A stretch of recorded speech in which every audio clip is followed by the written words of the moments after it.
Hey everyone, what's up? Welcome to my channel, Cheder at Home. My name is Chana and I make videos every single week about bringing more Jewish education into your home with your kids, and also I make some videos about our Jewish homeschool.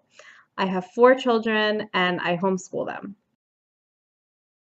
The Seder is all for kids, because kids are the ones that are going to guarantee that Judaism and our traditions and customs and the Torah is going to be preserved throughout generations. And Passover is really like, it gets to the root of Judaism and how it formed and how it started and where we came from.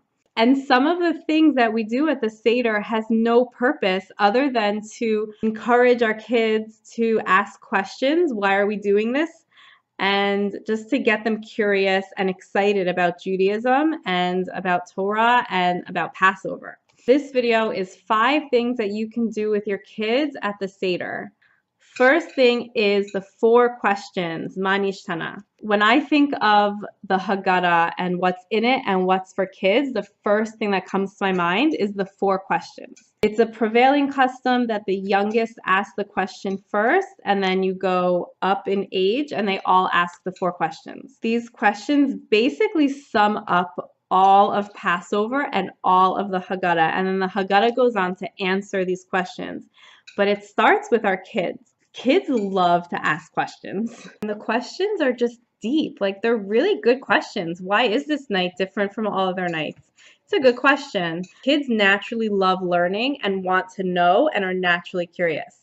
So this is just encouraging that curiosity and encouraging them to ask questions. The next part of the Seder that I would encourage you to do with your kids is to sing the song Dayenu.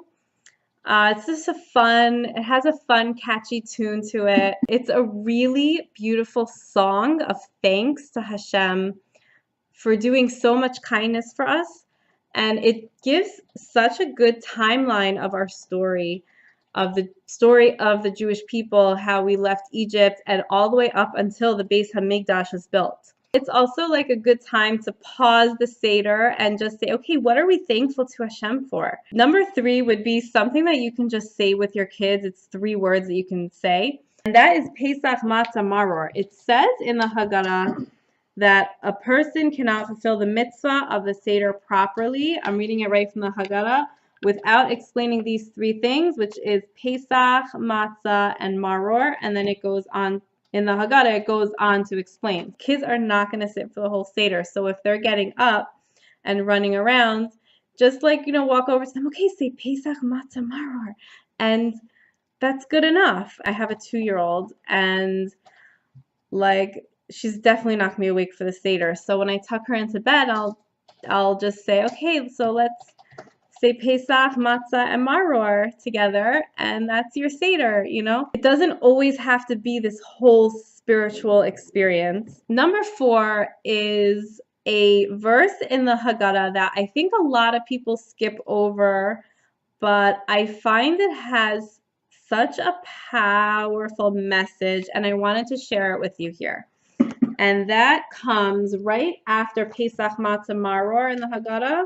It explains it. It explains Pesach, it explains Matzah, and then it explains Maror about why we eat the bitter herbs. And then it's the very next sentence.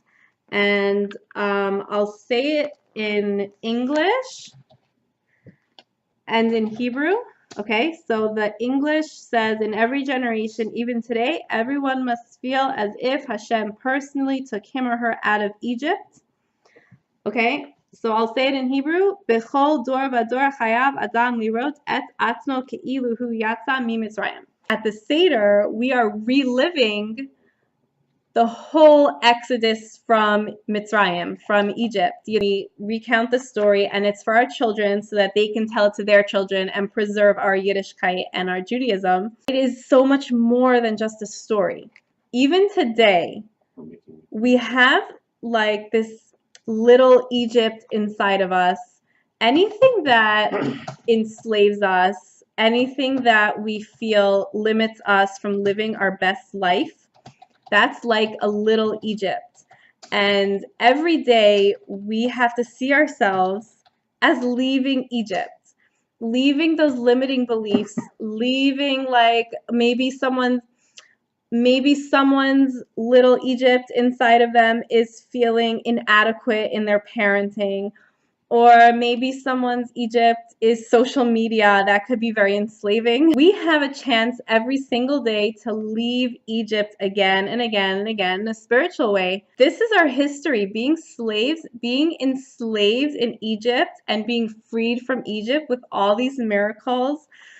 That's our story, and that's within us, and we are reliving it, and we have the opportunity to relive it every single day, and that's not just on the Seder night, especially on the Seder night, but not just on the Seder night. And it's in the Haggadah.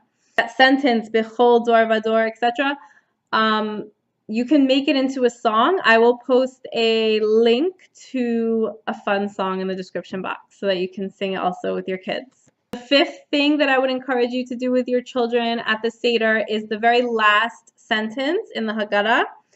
Next year in Jerusalem, Chana B'Yerushalayim, and there's also like different tunes and different songs to go with it. You can probably like look it up on YouTube or something, but I'll try to find one and post one in the description box. So we say next year in Jerusalem, but we want it to be now. We want it to be this year. Right now in Yerushalayim, with the building of the third temple, the final Geula, a world of good, that's what we're asking for, and children really understand that.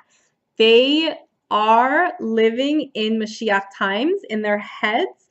They live in a world of good. This is what we're waiting for. This is what we're praying for. The whole purpose of doing mitzvahs and doing acts of kindness and acts of goodness is to bring the final Geula and to create this world of good where there is no war, no hunger, no suffering, no competition, where the knowledge of Hashem is filled in the world as water covers the seas. This is the ultimate purpose for the creation of the world. Thank you so much for watching. Have a happy Pesach, and I wish you many, many blessings for you and for your family and for the whole world.